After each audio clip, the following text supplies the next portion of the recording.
Assalamualaikum warahmatullahi wabarakatuh. Bismillahirrahmanirrahim. Nahmaduhu wa nusalli wa nusallim ala rasulihil karim, amma ba'd. Sekarang kita akan membahas dalil sifat siddiq. Minggu kemarin kita membahas dalil siddiq secara ringkas. Ini menggunakan dalil qiyas. Seandainya para nabi berbohong, maka berita dari Allah pun bohong. Dan itu mustahil. Jadi kalau para nabi tidak wajib benar, tidak wajib memiliki sifat siddiq, sifat siddiqnya tidak wajib bagi para nabi, berarti para nabi boleh berbohong. Kenapa? Karena tidak ada antara benar dan bohong. Kalau bohong ya bohong, kalau benar ya benar. Dan itu mustahil, karena para nabi itu wajib benar, gak boleh tengah-tengah. Dan apabila mereka bisa berbohong, maka berita dari Allah pun sama bohongnya. Dan itu mustahil. Kemudian yang dimaksud dengan berita dari Allah adalah Allah meletakkan mukjizat kepada para nabi alaihi salatu wassalam. Jadi yang membenarkan para nabi itu bukan kita, bukan para sahabat, tapi yang membenarkan para nabi adalah Allah. Kita hanya menyaksikan kebenaran para nabi. Para sahabat melihat kebenaran Rasulullah. Umat-umat terdahulu melihat kebenaran para nabinya. Sedangkan yang membenarkan para nabi itu adalah Allah. Kita hanya melihat kebenaran para nabinya. Bukan kita yang membenarkan, tetapi kita melihat kebenarannya. Bedakan.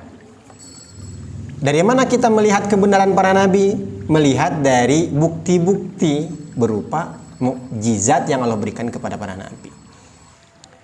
Kemudian mukjizat itu seperti tanda atau stempel. Sebagaimana firman Allah Subhanahu wa taala, "Shadaqa 'abdi fi kulli ma yuballighu anni." Shadaqa 'abdi, hambaku benar.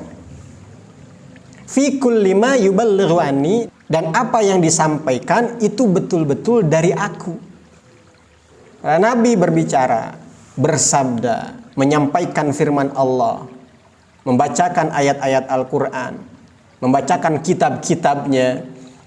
Itu bukan karangan mereka sendiri, tapi semua itu betul-betul dari aku, kata Allah.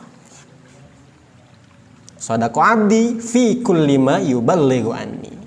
Hambaku benar, dan apa-apa yang mereka ucapkan itu betul-betul dari aku. Ini stempel dari Allah, bahwa mereka itu semuanya benar, yang dikatakannya benar. Ketika mereka mengatakan bahwa itu dari aku, itu memang betul-betul dari aku, kata Allah dalam hadis qudsi. Mereka seperti kita, mereka manusia biasa juga, dan mereka mengatakan ana basyarum mislukum, aku manusia seperti bagaimana kalian. Bedanya apa? Yuha ilayya, aku diberi wahyu. Tapi kita manusia biasa tidak diberi wahyu. Makanya tidak heran para nabi makan juga, minum juga, buang air juga, sama seperti manusia biasa. Perbedaannya mereka diberi wahyu, mereka diberi mukjizat, sedangkan kita tidak diberi itu. Dan mukjizat itu adalah ciptaan Allah, bukan ciptaan para nabi. Kemudian mukjizat itu bentuknya luar biasa, selalu luar biasa, yang digunakan oleh para nabi untuk melawan musuh-musuhnya. Seperti Nabi Musa memukulkan tongkat ke lautan, terbelah itu lautan. Itu luar biasa untuk membinasakan Fir'aun.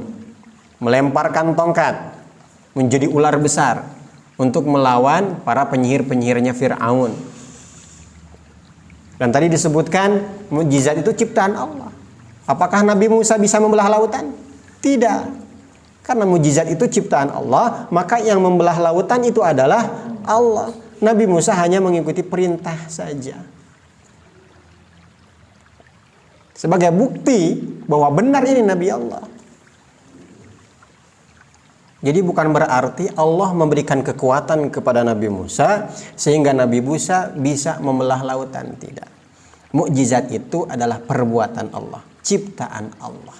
Kemudian mukjizat ini tidak pernah diberikan selain kepada para nabi saja. Selain para nabi tidak pernah diberi mukjizat oleh Allah Subhanahu wa taala. Jadi Allah tidak pernah memberikan mukjizat kepada para pembohong, kepada orang-orang yang mengaku dirinya nabi, hanya mengaku dirinya saja. Tapi tidak diangkat Allah menjadi nabi yang beneran. Jadi hanya diberikan kepada yang benar-benar utusan Allah, yang benar-benar nabi Allah, yang benar-benar rasul Allah. Bukan yang ngaku-ngaku jadi nabi. Seandainya ada orang yang ngaku-ngaku jadi nabi, kemudian melakukan sesuatu yang luar biasa, padahal dia cuma ngaku-ngaku aja jadi nabi, tapi yang dilakukan itu sesuatu yang luar biasa. Suatu saat Allah akan buktikan kepada umat bahwa yang dia lakukan itu adalah sihir, bukan mukjizat. Jadi betul-betul Allah tidak pernah memberikan mukjizat kecuali hanya kepada para nabi dan para rasul saja. Andaikan ada orang bisa melakukan sesuatu yang luar biasa, ngaku-ngaku menjadi nabi, maka Allah akan bongkar keburukannya. Sehingga orang menjadi tahu bahwa yang dilakukan itu adalah sihir. Apa perbedaan antara sihir dan mukjizat? Kalau sihir itu bisa dipelajari. Sedangkan mukjizat itu murni ciptaan Allah, pemberian Allah, dan tidak bisa dipelajari. Jadi bukti sidiknya para nabi, bukti sidiknya para rasul adalah mukjizat. Dengan dalil, jika para nabi berbohong, maka berita dari Allah pun itu bohong. Mukjizat dari Allah pun itu pun bohong. Maka wajib bagi para nabi mempunyai sifat siddiq atau selalu benar, selalu jujur. Kalau nabi bohong, maka Allah pun bohong juga. Dan itu mustahil bagi Allah, mustahil bagi para nabi. Dan Allah memberikan sesuatu itu pasti berdasarkan dengan ilmunya. Dan Allah tahu dengan ilmunya siapa nabi yang benar dan siapa yang hanya sekedar ngaku-ngaku menjadi nabi. Jadi ketika seseorang bisa membuktikannya dengan mukjizat, berarti benar-benar itu nabi. Tapi kalau orang ini pembohong, ngaku-ngaku saja jadi nabi, dia hanya sekedar melakukan sihir, suatu saat Allah akan bongkar. Kalau seandainya ada pembohong, orang yang ngaku nabi, kok diberi mukjizat, seakan-akan Allah kecolongan. Kok pembohong bisa diberi mukjizat? Dan itu mustahil kalau Allah kecolongan.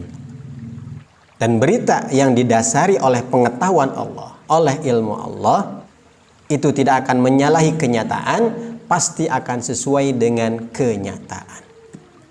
Maka jika mustahil bagi Allah berbohong, maka wajib bagi Allah benar. Dan jika Allah wajib benar, maka pembenaran Allah kepada para nabi dalam bentuk mukjizat tadi itu pun pasti benar. Dan bila para rasul itu benar, maka sifat sidik wajib bagi para rasul. Inilah akidah kita, dalil mengenai sidiknya rasul, sidiknya para nabi. Dalam kehidupan kita pun sering terjadi. Seperti ada orang yang ngaku-ngaku utusan presiden. Pasti kita akan nanya, mana buktinya kalau kamu utusan presiden? Dia menunjukkan kartunya, menunjukkan bahwa dia ini pas pampres. Itu bukti bahwa dia benar-benar utusan presiden. Begitu juga rasul, para nabi. Mereka mengaku jadi para nabi, mereka mengaku jadi para rasul. Mana buktinya? Buktinya melalui mukjizat yang Allah berikan kepada mereka. Mukjizat itu tanda, bukti bahwa mereka ini para nabi. Mereka benar, Allah berikan tanda yang namanya mukjizat. Sedangkan dalilnya yang ini. Bukti sidiknya itu adalah mukjizat. Sedangkan dalilnya, andai para nabi berbohong, maka berita dari Allah pun berbohong. Jadi harus bisa membedakan mana dalilnya, dan apa buktinya. Paham ikhwan? Wallahu a'lam bissawab.